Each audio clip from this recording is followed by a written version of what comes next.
예,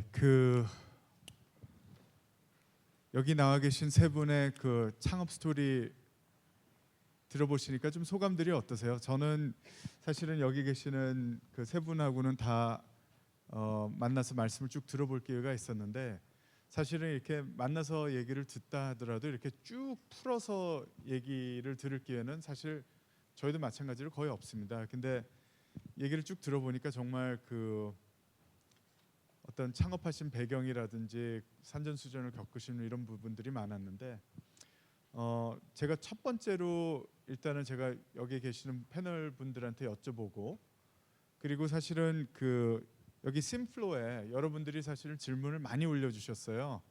근데 자꾸 시간 관계상 그 질문에 답변을 못 드렸는데, 저는 질문 딱 하나나 두 가지만 하고 주로 이제 심플로에 나온 질문 위주로 제가 여기 나와 계신 분들께 질문을 드리도록 하겠습니다. 그 세 분께 공통적으로 제가 드리고 싶은 부분은, 사실은 여기 청중분들 중에서는 사실은 이제 창업을 생각을 하고 계시거나 아니면 지금 아주 창업 초기에 계신 분들도 많이 있을 것 같은데요. 지금 여러분들이 각자의 그 창업 과정을 겪으시면서 내가 창업을 시작하기 전이나 아니면 초기에 내가 이런 부분을 좀 알았더라면, 이런 부분을 좀 다르게 했더라면 하고 느끼신 부분들, 그런 부분들을 좀 공유를 해주셨으면 좋겠어요. 자, 우리 하영석 대표부터. 뭐 워낙 잘해가지고 별로 후회가 없을 수도 있겠는데. 네, 지금 생각해 보면 20살에 창업할 걸이랑 그리고 지금 몇 살인데요? 네 지금 지금 20살로 보이는데 아니에요? 아니요. 저 올해로 33입니다. 네, 20살에 창업할 걸, 그리고 코파운더 10명이랑 같이 할 걸. 네, 그렇게 생각을 합니다. 왜 그렇게 생각하세요? 우선 1번은 그냥 어차피 모든 창업자들이 다 같은 경험을 하는 것 같고요. 그냥 먼저 경험하는 사람이 더 좋은 것 같다라는 생각이고요. 그러니까 저도 이거 이전에 뉴스에 안 좋은 건 거의 안 나가니까 안 좋은 것들도 굉장히 많이 있는데 그거를 어차피 겪었어야 됐더라면 일찍 경험할 걸. 그러니까 군대 일찍 가는 거랑 똑같은 것 같아요. 그리고 둘째는 코파운더라는 게 뭐 그분 이제 회사분들이 스탁을 가지고 있냐 없냐를 떠나서 그 코파운더라는 공동 창업자라는 그거는 굉장히 특별한 의미인 것 같아요. 그래서 지금은 미희 박사 코파운더가 저 말고 한 명 더 있는데 항상 그런 얘기 많이 하는 것 같아요. 우리가 신규 프로젝트를 하고 싶은데 공동 창업자가 뭐 2명만 더 있었더라면, 1명만 더 있었더라면 이라고 생각을 하고요. 저는 친구랑 창업했는데 제 첫 아르바이트도 친구랑 했던 그 기사에 많이 나갔던 군고구마 장사였어요. 그래서 저는 친구랑 일하는 걸 좋아하고, 그게 만약에 10명이랑 같이 창업이 됐었더라면 더 그런 어떤 끈끈한 재미와 그거를 경험할 수 있지 않았을까라고 생각합니다. 제가 같은 질문 우리 이수인 대표님께 드릴게요. 저는 사실 더 일찍 시작해서 좋았을 거란 생각을 많이 하는 편은 아닌데요. 저 같은 경우는 사업을 시작하는 게 약간 운명의 장난이었다고 생각하는 편이에요. 그러니까 그게 준비가 안 됐을 때 제가 사업을 하겠다고 해서 잘했을 사람도 아니고, 저는 만약에 다시 한다면 그래도 그건 있어요. 처음에 한 1년 정도 사업이 시작할 때 좀 준비가 많이 없었는데 충분히 치열하지 않았다는 생각도 약간 있어요. 그러니까 약간 제가 나 너한테 투자하기 너 잘할 것 같아라고 얘기를 하시고, 그다음에 그 변호사분도 너희는 뭐 괜찮을 것 같고 우린 네가 성공할 수 있다고 믿으니까 이렇게 회사 세팅을 해서 이렇게 가자라고 얘기하시고 이랬을 때, 그게 되게 그 다음에 안 거예요. 이게 얼마나 운이 좋았던 상황인지를. 그래서 그 다음번 펀드레이징 들어가기 전에 시간을 약간 덜 치열하게 보냈던 것 같아요. 덜 치열했달까, 그냥 내가 모르는 게 너무 많은데 그거를 정말 빠른 시간에 알 생각을 정말 어려운 일이 겹치기 전에 생각을 안 했었어요. 그게 하나 약간 아쉬운 점이고, 근데 제가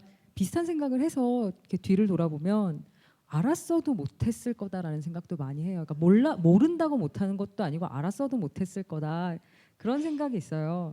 그러니까 제가 실리콘밸리에 그래도 그 버클리에 이렇게 앉아가지고 살고 있으니까 사람들이 자주 찾아오세요. 그러니까 실리콘밸리에 구경 왔다가 관광 잠깐 하고 이 동네 회사를 차린 사람이 있다던데 이렇게 물어물어 찾아오시는 사람들이 있으세요. 그래서 보면 저보다 훌륭한 분들 되게 많으세요. 혹은 사업 아이템도 우리 거보다 좋아 보여. 근데 고생들을 되게 많이 하시거든요. 근데 저는 그냥 사업이라는 건 자기가 혼자 잘나서 막 이렇게 되는 게 아니고 시나 운이나 혹은 때나 마켓이나 혹은 그냥 그 모든 인연들이 맞지 않으면 할 수 없는 거라 억지로 할 수 없다는 생각을 저는 조금 해서 내가 지금 다시 돌아가고 막 되게 막 허리에 바짝 힘 들어가지고 정말 좋은 사람 막 비딩해 갖고 막 뽑고 이렇게 한들 내가 그 길에서 만났던 그 좋은 인연 혹은 내가 미션 드리븐 스타트업으로 맨 처음에 시작하면서 자동적으로 걸러낸 그 많은 나쁜 사람들 그런 사람들을 어떻게 대했을까 생각해 보면 저는 그런 생각을 이거는 알았어도 어차피 못했을 길이다. 지금이라도 너무 늦지 않게 되게 제대로 치열해지려고 노력하고 있습니다. 그러면 우리 이 대표님은 지금 하셨던 게 어차피 숙명이고 운명이었기 때문에 지금 되돌아서 다시 한다고 그래도 후회는 없다. 그러면 창업을 준비 중이신 분들께 드리고 싶은 조언은 어떤 게 있으세요? 저는 인터넷을 믿지 말라는 말씀을 되게 많이 드리고 싶어요. 되게. 제가 그 실리콘밸리 저는 사실 아무것도 모르고 거기 있는 분들에게 배웠어요. 그러니까 제가 배운 실리콘밸리는 여러분들이 보신 실리콘밸리랑 다를 거예요. 그리고 한국에서 인터넷으로 보신 실리콘밸리가 아마 대표님의 실리콘밸리랑도 되게 많이 다를 거예요. 근데 되게 많은 분들이 굉장히 좋다는 사례에서 우리나라 사람들 약간 그 입시 공부하듯이 탑 스쿨이 어디야? 탑 콤비네이터가 그러니까 탑 뭐 엑셀러레이터가 어디야? 여기 들어가면 뭐 하려면 돼? 뭐가 제일 좋은 사업 모델이야? 뭐 이걸 어떻게 써야 돼? 이런 걸 막 공부를 하세요. 근데 현실에서 사실 안 맞잖아요. 그러다 보니까 저는 오히려 그 자기가 할 수 있는 것부터 하나하나 하고 그걸 다른 사람들을 만나서 텐지블하게 배우려고 노력하는 게 되게 중요하지. 인터넷으로 최적의 뭐 시험 패스를 잡으려고 노력하는 게 특히 실리콘밸리 사업할 때는 정보의 한계가 너무나 막대해서 어차피 옳지 않다. 뭐 비행기 표를 사는 것도 좋은 방법일 거고 시작하는 것도 좋은 방법이겠지만 인터넷을 보고서 최적의 패스를 계산하는 건 아니다. 저는 그런 생각이 들었던 것 같아요. 저도 굉장히 공감이 가는 말씀입니다. 자, 우리 그 이혜진 대표님. 제가 너무 돈을 모르고 시작을 했어요. 근데 저는 창업 자금 그러니까 1억 10만 불 제 가지고 있던 주식 그거 팔아가지고 했거든요. 근데 그러니까 제가 돈이 뭐고 뭐 저는 뭐 투자를 받는 뭐 그런 것도 정말 몰랐고요. 왜 남의 돈을 왜 써야 되지? 뭐 이런 거 있잖아요. 내가 망해도 내가 망해야지 왜 남까지 망하게 해서 슬프게 만들어야 되지? 뭐 이런 생각. 정말 좋은 생각이에요. 건전한. 그랬기 때문에 어떤 분이 제가 시작을 할 때 돈이 엄청나게 많으신 분이더라고. 나중에 알고 보니까 그래서 저한테 투자를 하시겠다 그래서 회장님 제가 저를 못 믿는데 저를 아직도 저는 검증이 안 된 상태인데 그 돈을 저한테 주시는 걸 제가 못 받아들이겠다고. 그래서 나중에 준비가 되면은 주시되 지금은 뭐 못 받겠다고. 저는 처음에 창업을 할 때 그때는 뭐 위워크 이런 게 없었어요. 그 쉐어러블 그 쉐어링하는 오피스가 없어서 오피스를 저희가 렌트를 했어야 되는데 그때 이제 보통 보면 한 3년에서 5년 정도 가거든요. 때로는 10년 가는 경우도 있고. 근데 이제 1년짜리를 찾은 거예요. 왜냐하면 이제 1년이 넘게 갈 수 있을 거라고 생각을 못했기 때문에 그런 상태에서 누가 돈을 준다? 그 돈을 받아서 이거 어떻게 쓸 거예요? 그리고 그거를 잃으면은 뭐 잠도 못 잘 거 아니야 평생 그 따라다니면서. 근데 이제 맞아. 돈을 좀 알고 시작을 했었으면은 좋았겠다라는 생각이 있고요. 그 다음에 뭐 후회되는 게 뭐 한두 가지겠어요. 그리고서는 이제 제가 직장 생활 했던 분이 제가 이제 저를 같이 일하자고 했던 분이 굉장히 이제 게으른 천재 스타일이세요. 근데 제가 제일 싫어하는 스타일이죠. 조금만 더 하면 좋을 것 같은데 이제 거기까지 멈추니까.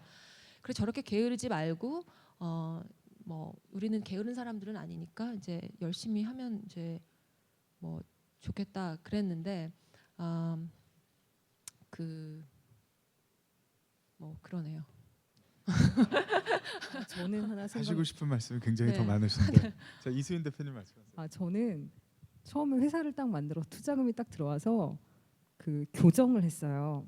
나는 밖에 나갈 일이 없을 테니까 앞으로 2년간 일만 하겠다. 그래서 발음이 되게 많이 깨졌거든요. 그땐 몰랐어요. CEO가 회사를 딱 만들고 나면 사람 되게 많이 만나는 직업이라는 걸.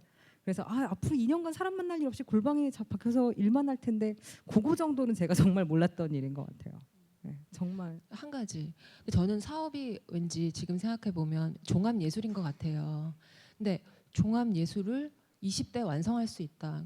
대단한 거죠. 그건 거의 있을 수 없는 일 아닌가 생각을 해요.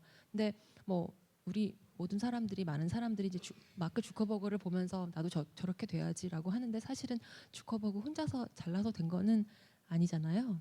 뭐가 많이 있잖아요 주변에. 예. 그래서 종합 예술은 더 나이가 더 이렇게 있고 그다음에 그 지혜도 더 쌓이고 뭔가 좀 삶을 보는 해안도 있고 그럴 때 나올 수 있는 게 아닌가 그런 생각도 해보기도 하고요.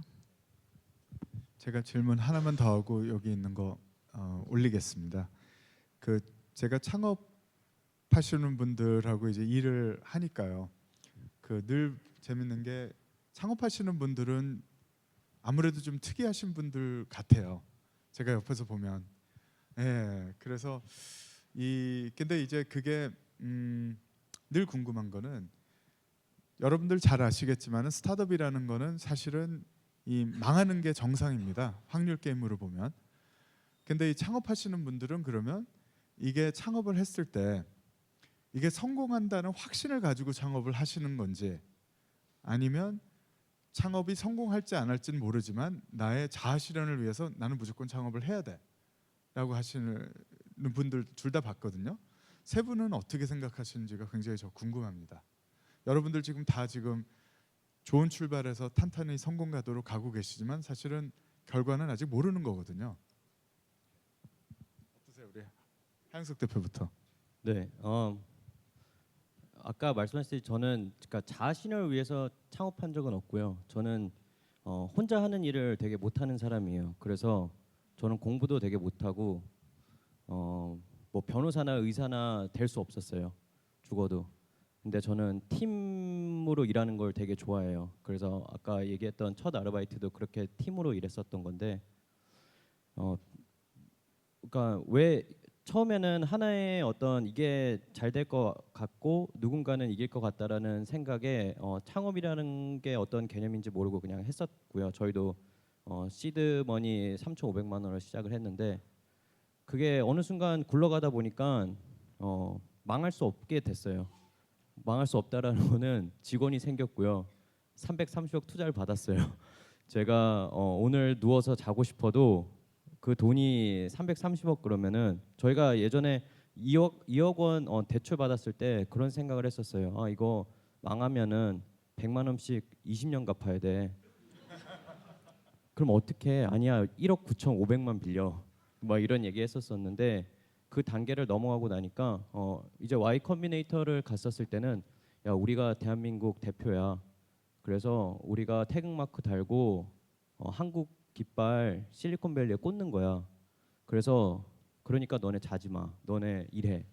너네 휴식 시간 갖지 마. 이렇게 됐고 모두가 그거를 동감했어요. 저 혼자 하지 않았고요. 모두가 우리 Y 컴비네이터 첫 회사인데 돌아갔는데 실패했습니다라는 얘기를 하는 순간 Y 컴비네이터한테도 대한민국한테도 저희는 되게 슬픈 계기가 됐고 지금은 더 큰 의미를 생각하게 된 것 같아요. 그 예전에 어떤 TV 프로그램에서 출세의 의미가 사회의 부름을 받고 나오는 사람이라고 얘기가 있었는데 저희 회사 직원이 뭐 200명 이렇게 되면 어느 순간 저는 쉬고 싶어도 쉴 수 없고 그리고 투자자들에게는 실적을 낼 수가 없다라고 생각하더라도 그 이상을 항상 보여줘야 되는 사람이 됐거든요. 그리고 더 나아가서 지금은 한국 뷰티라는 게 글로벌리 굉장히 주목을 받고 있는 종목이에요. 그래서 결국에는 미니박스 외에 저희가 두려워하고 있는 뭐 중국의 경쟁자들, 뭐 미국의 경쟁자들이 생길 텐데 이제는 우리가 한국 뷰티 아니면 한국 뭐 모바일 뷰티 앱 뭐 이런 어떤 작은 개념의 그거를 창과 방패를 만들어서 지켜야 된다. 있다라는 거를 가지고 생각했습니다. 그래서 결국에는 그 창업이라는 거에 대해서 가면서 더 이해를 하게 됐고 더 큰 의미로 승화가 됐다입니다. 예, 처음에는 아예 모르고 시작을 했습니다. 저는 만들고 싶은 게 있었어요. 그러니까 제가 하나는 사실은 게임에서는 되게 좋은, 그러니까 일반적인 개념이에요. 어떤 유저가 사람이 이렇게 게임을 잘 못해서 한 레벨을 돌고 돌고 또 돌아야 되면 되게 노가다라서 그 노가다 하는 레벨을 다른 데로 분산을 시켜주거나 거기 좀 더 컨텐츠를 많이 넣어서 그 부분을 좀 덜 괴롭게 하려고 노력하는 부분이 사실 게임업계에서는 되게 배우기 쉬운 개념인데 교육은 그런 게 없어요. 교육은 공부를 못하면 못할수록 더 괴로워지는 시스템이 한 번 더 해. 한 번 더 하는 똑같은 방법으로 한 번 더 해. 모르겠을 때 얘가 어디에 물어볼 수 있는 부모가 있으면 정말 좋겠지만 사실 그렇지 못해요. 제가 맨 처음에 그걸 깨달았을 때 아니 왜 어째서 생각해보면 세상에 그렇게 많은 공부 못하는 아이들이 있는데 왜 아무도 공부 못하는 아이를 위한 물건을 안 만들었지? 라고 생각을 해봤었는데 정말로 그 부분이 비어있다는 걸 알았어요. 되게 많은 사람들이 그 부분을 무시하거나 혹은 너무 똑똑해서 그 부분이 있다는 걸 잘 모르고 살다가 뒤늦게 그 부분을 이해하게 되는데 그때는 아무것도 없어요. 그래서 저는 오히려 걱정이 제가 부족해서 이 미션이 앞으로 못 나가는 거였어요. 그러니까 회사가 망하고 이런 걱정이 문제가 아니고 이렇게 좋은 물건을 만들 수 있는 사람들이 이렇게나 좋은 물건을 만들어서 시장에 내야 되는데 내가 부족해서 투자를 못 받아오거나 내가 부족해서 의사결정 하나를 되게 크게 잘못하거나 이러면 어쩌지? 전 그게 되게 무서웠던 것 같고요. 정말 망하면 어쩌지라는 걱정은 저는 남편이랑 창업했잖아요. 사람들이 다 그 얘기를 하거든요. 절대 한 바구니에 계란을 담지 마라. 근데 저희 같은 경우엔 완전히 올인한 케이스예요. 저랑 남편이 회사가 잘 안 되면 되게 많은 것을 잃는 상황이었는데 그걸 두려워해 본 적은 별로 없었어요.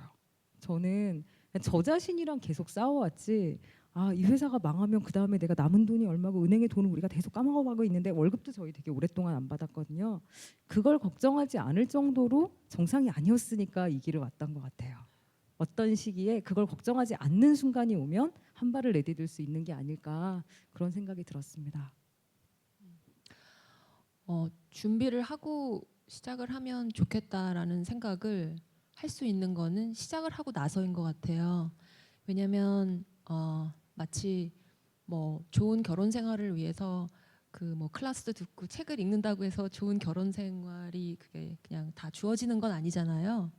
그래서 창업마다 문제가 다르고 해결해야 되는 부분이 다르고 하기 때문에 그거를 미리 이제 아프니까 그 얼마나 힘들어요. 너무 아프니까 아프지 않게 하기 위해서 공부를 다 하고 준비를 다 하고 할 수 있다면 이렇게 힘이 들진 않겠죠. 그렇기 때문에 저는 그냥 마치 그냥 절벽에 뛰어내리듯이 그냥 확 뛰어내리면 어디가 이렇게 걸리더라고요. 뭐 어디 나뭇가지에 옷걸이가 걸리든지 아니면 발판이 생겨서 거기 이렇게 다 떨어지는 것 같지는 않아요. 근데 뭐 어떤 사람들은 이제 숲으로 떨어져야 되고 어떤 사람은 물로 떨어져 사업에 따라 다 다르니까.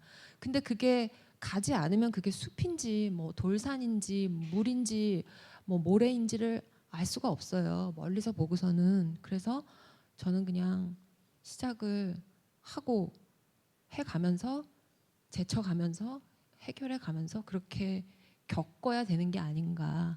그렇기 때문에 첫 번째 사업이나 두 번째 사업이 뭐 망한다고 하더라도 그게 이제 안 좋은 얘기로 망하는 게 아니라 이제 접고 다른 스테이지로 가는 거죠. 그거는 이제 고생이 끝났고 이랬구나라고 하고 이제 그 다음 단계로 가는 거기 때문에 그냥 저는 그냥 확 누군가 절벽에서 밀어야 된다고 생각을 하는 편이에요. 예. 그 약속드린 대로 그 동안에 쭉 여기 심플로우로 질문 올리신 것들 그 중에서 이제 그 업보팅 된 거 위주로 이제 여기 계시는 대표님 한 분 한 분께 좀 여쭤보겠습니다. 여기 첫 번째 나와 있는 게 어디 되나 보자. 예. 우리 하 대표님 한번 보세요. 첫 도전이 부족했음에도 불구하고 미미박스가 투자를 받을 수 있게 된 이유가 무엇이었다고 생각하십니까? 핑크색 박스 아까 얘기했잖아요. 첫 도전이 여기서 뭘까요? 첫 도전이 부족했음에 대해서. 말씀하신 것 중에 뭐 네. 창업을 했는데 어, 아까 말씀하셨던 것 중에서 첫 창업이 기대대로 안 돼서 뭐 그런 부분. 네. 미박스가 우선 투자를 받는다는 거는, 그러니까 투자를 받는 거는 솔직히 말해서 그러니까 사업과 특별히 관련이 없어요. 예, 그냥 어차피 돈은 어떤 쿠션의 역할만 할 뿐, 대부분 돈을 받고 나서 그 전략을 세우지 못할 때, 아니면은 그 우리가 가고 있는 방향이 틀렸다는 걸 알았을 때가 제일 잠이 안 오는 때거든요. 그래서 돈이 없었을 때는 되게 많았지만 투자가 저희의 어떤 키가 됐던 적은 한 번도 없고요. 미니박스 1년 3년 됐는데요. 만 3년. 첫 1년 동안 한 번도 투자 받지 않았고요. 첫 투자 받았을 때 5억 원 가량 받았고, 그리고 첫 1년 동안 엔지니어 없었어요. 저희 회사에. 그리고 저희 예. 그래서 맨날 LG 다니는 삼성 다니는 친구들이 저녁에 와서 저희가 야 페이스북 버튼 하나만 붙여줘 이러면 야, 탕수육 사주고 그거 붙였고요. 그리고 그러니까 지금도 뭐 330억 원 투자 받았다. 그거 공수를 세어 보시면은 어느 누구도 상상하지 못한 공의 수예요. 진짜 엄청난 돈인데도 그걸 빨리 쓸 수 있더라고요. 네, 빨리 쓸 수 있는데 미니박스가 지금까지 투자 받을 수 있었던 이유를 말씀드리면, 저희가 한 8번에서 10번의 이제 그 위기에서 한 번도 우리가 이거를 실패할 것 같다, 아니면 우리가 문을 닫아야겠다라는 결정을 한 적이 없고요. 저희 기사에도 나왔듯이 저희가 40명을 한 번에 잘랐던 적도 있었어요. 그렇지만 옆에 있는 분들이 계속해서 그걸 보고 있어요. 미니박스 항상 들었던 얘기가 미니박스 비즈니스 모델 진짜 별로야. 그냥 화장품 온라인에서 파는 게 뭐가 대수야? 라는 얘기 되게 많이 들었었는데, 그렇지만 저 팀은 포기하지 않고 끝까지 갈 것 같아 라고 얘기를 했었었고, Y 컴비네이터의 투자 이유도 그거였어요. 폴 그레임한테 제가 물어봤었을 때 왜 저희 투자하셨어요? 라고 하니까, 너네는 화장품 계속 할지 모르겠는데 그냥 실패하진 않을 것 같아. 계속해서 갈 것 같아. 그래서 결국에는 투자자와 앉았을 때 투자자도 저는 한 번도 이성적인 결정하는 투자자분을 못 본 것 같아요. 네, 대부분의 데이터는 다 보고 오시지만 각자의 책상에서 왔었을 때 저의 말투, 저의 눈빛, 그리고 얘네가 얼마나 에너지가 넘치는지 이런 것들을 보고 항상 투자 결정을 하셨었거든요. 그래서 저는 감성적인 결정이 있고 결국 사람 대 사람으로서 하는 약간 신뢰의 개념이기 때문에 미니박스가 투자를 받을 수 있었다라고 생각합니다. 근데 이건 저의 얘기이고 어떤 분들은 굉장히 좋은 매트릭으로 투자를 받는 분들도 계시더라고요. 제가 요거 올리기 전에 우리 이혜진 대표님이 요거 보고 좋아하실지 싫어하실지 모르겠는데 일단 올리겠습니다. 가만 있어봐. 제가 굳이 안 읽어도 직접 읽으시죠. 30이 훌쩍 넘으신 나이, 어려 보이시는데 점점점에 유학을 결심하게 된 결정적인 계기가 있었나요? 제가 유학 가기 전에 삼성그룹에 있는 그 제일기획이라는 회사에 다녔었어요.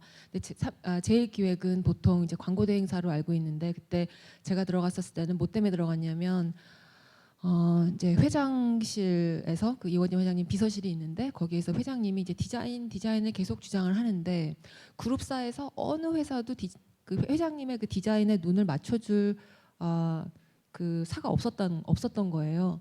근데 이제 그때 사무설계라는 설계 회사가 있었는데, 이제 거기 사무설계 팀에서 뭐 이제 일을 대행을 하고, 근데 이제 그게 이제 아니셨던 거죠, 회장님께서. 그래서 그러면 뭔가 좀 더 새로운 그룹을 만들어서 회장님께서 생각하시는 이제 이상이 높으시니까 그걸 대응할 수 있는 팀을 만들자 해서 제가 그 팀에 차출이 됐거든요. 그래서 보통 저희가 진행했던 대부분의 일들은, 제가 진행했던 대부분의 일들은 그 회장 비서실 쪽에서 나오는 일들이었어요. 근데 뭐 엄청나게 좋은 경험을 했죠. 한 7년 다녔는데 뭐 돈도 많이 쓸 수 있었고, 외국 가서 너무나 많은 것들을, 좋은 회사하고 너무나 많은 것들을 배웠고 이제 했는데, 그때 신경연 추진 뭐 이렇게 해가지고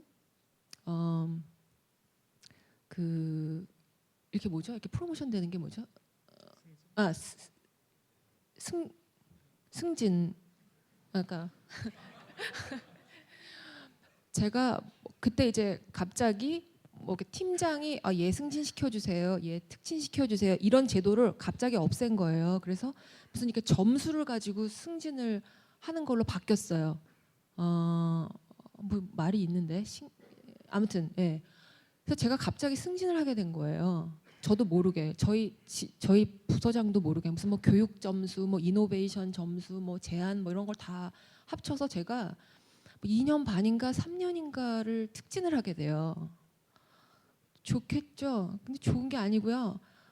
제가 뭐 대리에서 차장이 됐는데 제 밑에 아무도 없이 혼자서 차장의 일을 다 하게 된 거예요. 왜냐면 그때는 뭐 저도 일찍 들어갔으니까 남자분들이 뭐 하면 남자 직원들은 군대 갔다 오기 때문에 연세들이 다 있으시잖아요. 제 친구 오빠가 대리였죠. 저희 학교 선배가 대리였죠. 누굴 데리고 일을 해요. 그래서 혼자서 엄청나게 많은 일을 다 했었어야 됐는데 이제 그러다 보니까 이렇게 한번 이렇게 올라가면 그 뒤로 올라가는 거는 이제 뭐냐면 이제 결국은 동료들을 다 이제 목을 베면서 이제 올라가야 되는 거. 그래서 이런 삶을 계속 살 것이냐 아니면 조금 다른 일을 해볼 것이냐 그런 생각이 그때 들었었죠. 그래서 유학을 가기로 결심을 했었던 겁니다.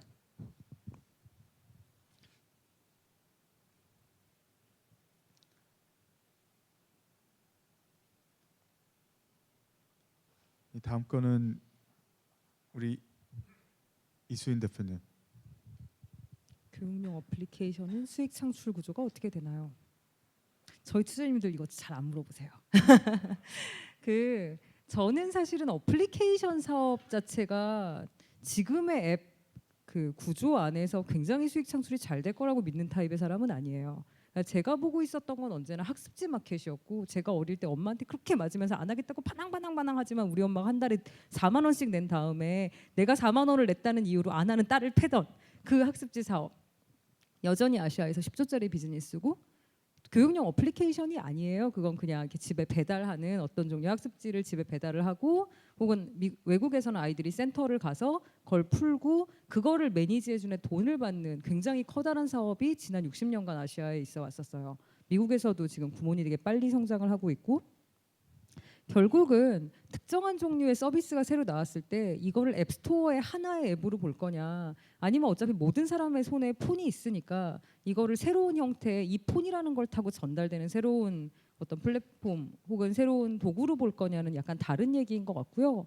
교육용 앱 시장 자체는 되게 어려운 시장이, 여기 잘하는 분들 와 계시니까 제가 뭐라고 얘기는 안 하겠지만 특히 미국 같은 경우에는 정부 규제가 굉장히 심해요. 정부 규제도 굉장히 심하고, 그 다음에 아이들용 제품이니까 이 정도 기준을 맞춰라. 뭐 이 정도 이런 종류의 마이크로 페이먼트는 못 들어가고, 이런 종류의 그러니까 아예 그냥 광고는 못 보여주고 아이들의 정보는 수집을 못하고, 이런 게 되게 심하다 보니까 결국 좋은 비즈니스 모델이 아직 그 바닥에 나오질 않았어요. 그래서 이 비즈니스 모델을 새로 만들어낼 때 이거를 교육용 어플리케이션이라는 종류의 프레임으로 접근해선 약간 어렵다라고 저희는 생각을 하고 있고요. 그 모바일 게임이 사실은 앱스토어의 피처가 되는 거에만 목을 매던 시간이 있었어요. 한 2년쯤 전에. 그러고 이제 플랫폼들이 생기면서 그 밖으로 뛰어나오더니 요새는 그냥 광고 바로 때리잖아요. 그러니까 네이버 같은 데서 이번에 그러니까 플랫폼이 아니면서 광고 같은 걸 바탕으로 물건을 밀어 넣는데, 이걸 할 때 사람들이 이게 앱이야 아니야 이제 묻지 않는 시대가 되었다고 저희는 생각을 하거든요. 저희는 대중시장, 그러니까 그 앱이라는 거에 현재 앱 큐레이션 안에서 보이는 그게 아니라 그냥 공부를 해야 되면 모바일 폰을 꺼내는 혹은 모바일 아이패드를 꺼내는 그런 세상이 굉장히 빨리 올 거라고 믿고요. 그걸 위해서 어떻게 수익 구조를 잘 만들어갈까 고민하고 있습니다. 저희 2월에 시리즈 A를 마무리를 했는데, 그때 저희 그 깊으신 투자자께서 이렇게 얘기를 하셨어요. 이걸 다 버닝하기 전에 그걸 찾으면 참 좋겠다. 그래서 제가 저도 그렇게 생각합니다. 이렇게 생각하고 있습니다. 고맙습니다. 그 다음번 다시 이제 우리 하영석 대표한테, 지금 다 이게 그 인기 투표 순위대로 질문을 올리는 거거든요.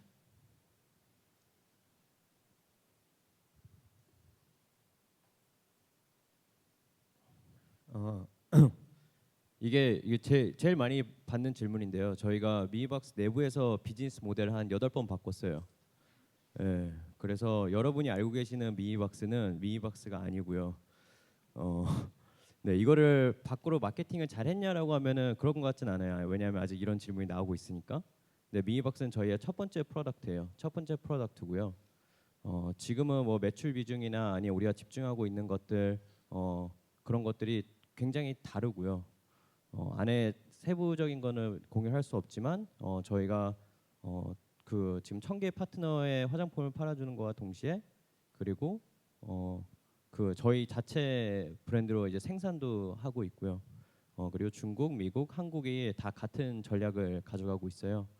그래서 분명히 지금까지의 그 트랙을 봤었을 때는 내년도 아니면 내후년도 사업 모델이 바뀔 거라고 생각을 하고 있어요. 그 사이에서 저희 어떤 문화나 아니면 저희가 키워드로 삼는 것들이 있어요. 뭐 뷰티, 뭐 모바일, 뭐 등등등이 있는데 그것들만 변하지 않는 상황에서 바뀌는 거고 그럼 왜 이렇게 자주 바뀌어라고 여쭤보시면 1번은 경영자가 처음에는 내일밖에 보지 못해요. 그러다가 한 달을 볼 수 있게 되고요. 그러다가 3개월을 볼 수 있게 돼요. 그래서 저는 아직 한 3개월에서 한 6개월 사이에 있는 것 같고요. 원래 이제 대단한 창업자분들은 10년이 지나고 나면 10년, 20년 후 아니면 300년 후 손정희 회장님 같은 경우 그렇게 보게 된다라고 얘기를 했고 둘째는 저희가 아까 말씀드렸듯이 5천만 원을 대상으로 하는 서비스일 때와 그리고 17억 5천만 원을 대상으로 하는 서비스는 되게 달라요. 그래서 그 17억 5천만 원을 이해할 수 있는 스케일을 가져가야 되고 그리고 셋째가 있는데 또 같은 매트릭인데 회사가 매출을 10억 낼 때와 100억 낼 때는 비즈니스 모델이 굉장히 달라야 돼요. 그러니까 지금도 미니박스가 뭐 기사에서는 우리가 1,000억 거래액을 하겠습니다라고 하지만 우리가 준비해야 되는 거는 1조, 10조예요. 예, 1조를 하려면은 우리가 지금 오늘 해야 되는 게 뭐야? 라고 하면은 지금 하고 있는 거는 다 틀렸어요.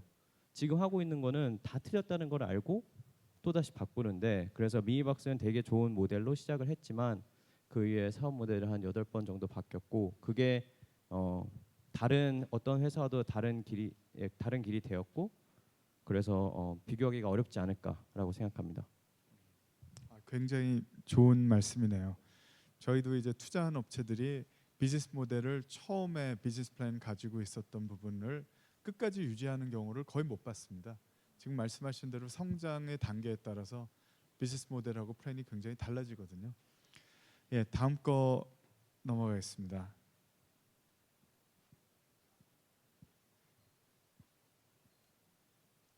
예, 요게 좀 길어서 제가 읽겠습니다. 그 사회적 목표를 삼는 건 성장을 기본으로 하는 기업의 목표와 상반되는 점이 많이 있어서 중간중간에 어려운 점이 많이 있으셨을 텐데 발표 때 다루지 못한 다른 에피소드가 있다면 하나 더 듣고 싶고 앞으로의 성장에 대해서도 이 가치를 어떻게 지켜나가실 계획인지에 대한 간략한 포트폴리오를 얘기해 주시면 고맙겠습니다. 이수인 대표님. 저는 처음에는 저게 되게 달라서 되게 어렵다고 스스로 생각을 했었는데 그게 달라서 어려운 게 아니라는 건 그 뒤에 배웠어요. 그러니까 되게 대부분의 기업들이 아마 미니박스 하영수 대표님도 비슷하시겠지만 세상을 어떻게 바꾸겠다라는 뜻이 있고 그게 어떻게 생겼니? 그게 예를 들어 공부 잘하는 애들을 공부를 되게 쉽게 하겠다라는 거든 공부 못하는 애들 공부를 쉽게 하겠다는 거든 그거에 의해서 뭔가 바뀌지는 않아요. 저는 그거를 많이 배웠는데 저만 그렇게 모르는 게 아니고 투자자분들 중에서도 그거 모르는 분들이 좀 있으세요. 그래서 예를 들어 피치를 한 번 했는데 이런 얘기 같은 게 뒤에 나오는 거예요. 쟤는 물건 진짜 잘 만드는데 그렇게 니치마켓 노려가지고는 돈을 못 벌 테니까 CEO를 바꿀 수 있는지 알아봐 달라고 그러면 투자를 하겠다고 그런 얘기를 나중에 뒤로 들으면 약간 멍해져요. 별로 이렇게 그랬는데 결국 저희가 물건으로 증명하기 전까지는 그거를 설명시키는 게 되게 힘들었어요. 내가 생각하기엔 공부 못하는 1학년짜리를 위해 정말 좋은 물건을 만들고 이게 정말 인터랙티브하고 아이가 공부하기를 좋아하게 되면 유치원인 아이가 이걸 하나 2학년인 아이가 더 늦어서 이걸 하나 다들 굉장히 재밌게 공부를 하게 될 거예요. 그럼 사람들이 듣는 소리가 멍해요. 뭔 소리라는 거야. 왜냐하면 아무도 그런 물건을 본 적이 없거든요. 저희는 어쨌든 저희가 물건을 내서 그 말을 이제 물건으로서 하게 된 걸 매우 기쁘게 생각합니다.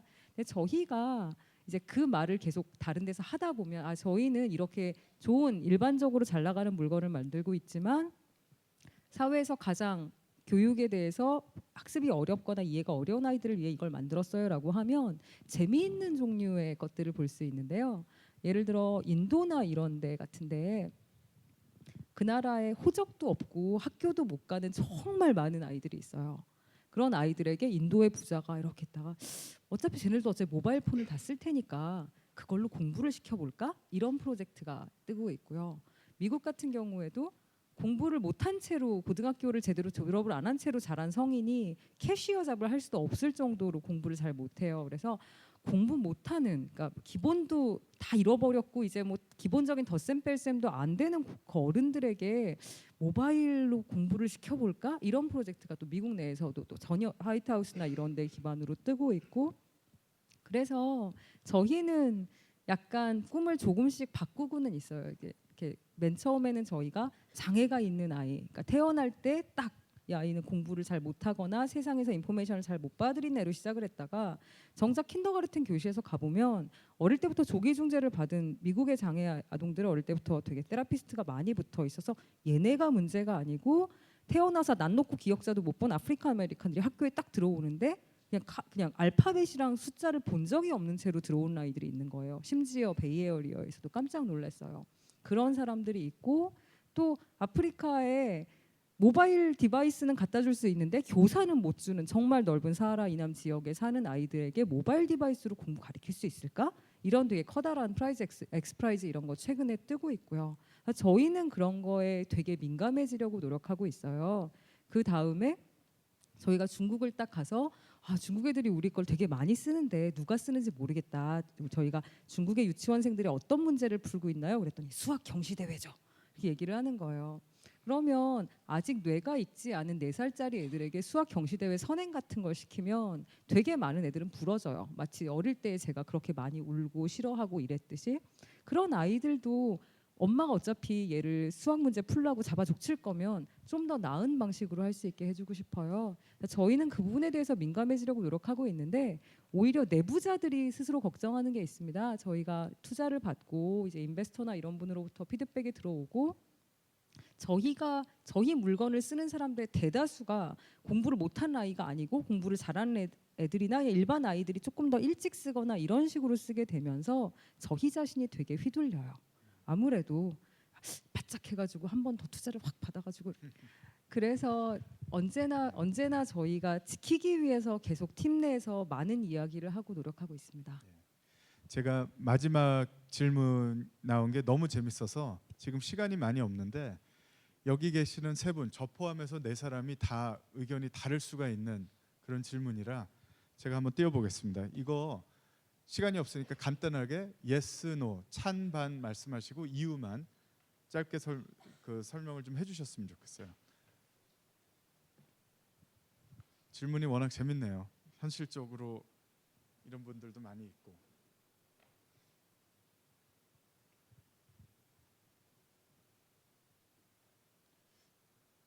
이게 다 그동안은 잘 되다가 이게 결정적일 때 안 되네.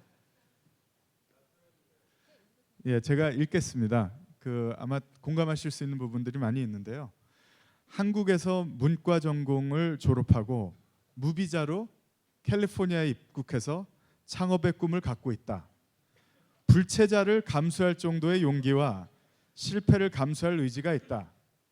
주위에서는 무조건 석사 유학을 가야 된다고 하지만 현실적으로 학비가 안 된다. 이 부분에 대해 어떻게 생각하시는지 혹은 조언이 있다면 부탁드린다. 자, 한 분씩 가는 게 맞느냐 아니면 말리고 싶다. 자, 우리 이혜진 대표님부터. 예스 노 말씀하신 다음에 이유 30초. 아 근데 무비자는 어떡하죠? 아니 무비자가 왜 저는 가시라고 하고 싶어요. 무비자의 삶을 살 수가 있다면.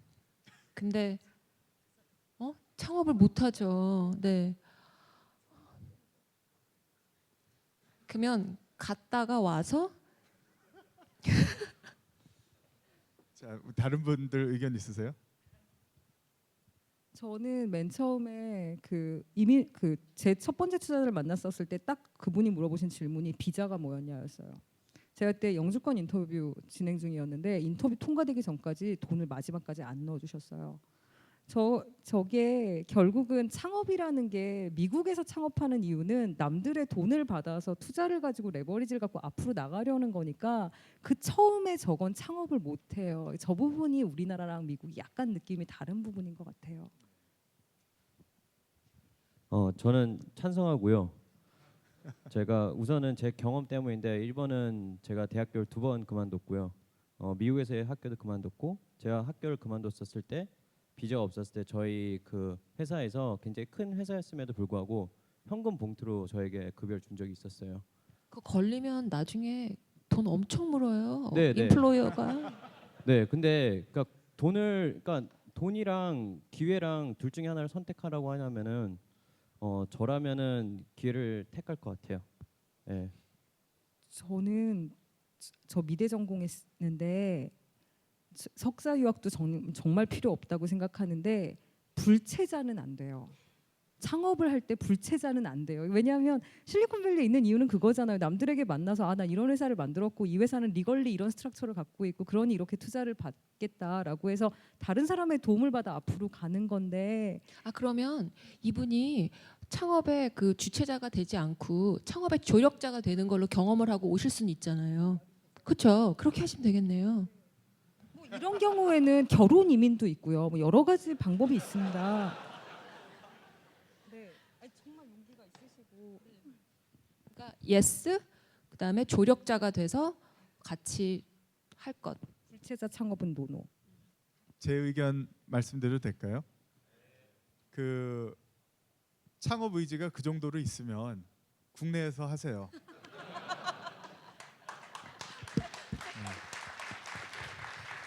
장시간 많은 질문 답변해 주셔서 고맙습니다. 우리 패널리스트들한테 박수 한번 부탁드립니다. 감사합니다. 감사합니다.